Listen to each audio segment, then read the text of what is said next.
এইদিকে শুভেন্দু দা এইদিকে।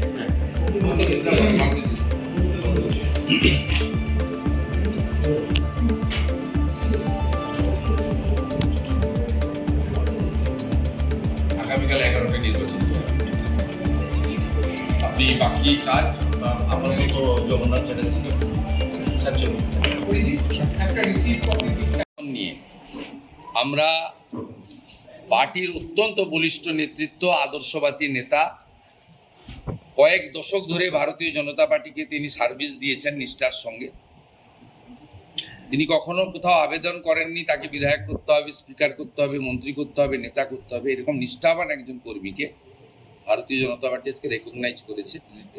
এবং সবচেয়ে বড় কথা হচ্ছে এই পথটা চালানোর জন্য রাজনৈতিক অভিজ্ঞতা এবং উচ্চশিক্ষারও কিছুটা দরকার রয়েছে। উনি নিজে একজন সিএ, চার্টার্ড অ্যাকাউন্টেন্ট, এবং এই ধরনের মানুষকে আমরা মনোনীত করতে পেরে আমরা সকলে খুশি।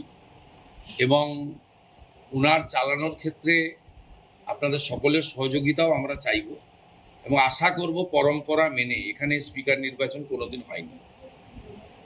বিরোধী পক্ষ তাদেরকেও আমি আবেদন করব যাতে সর্বসম্মতিক্রমে স্পিকার নির্বাচনের যে ঐতিহ্য নজির রয়েছে, গতবারেও আমরা ৭৭ জন ছিলাম, আমরা কন্টেস্ট করিনি, সেই ঐতিহ্য তারা বজায় রাখবে।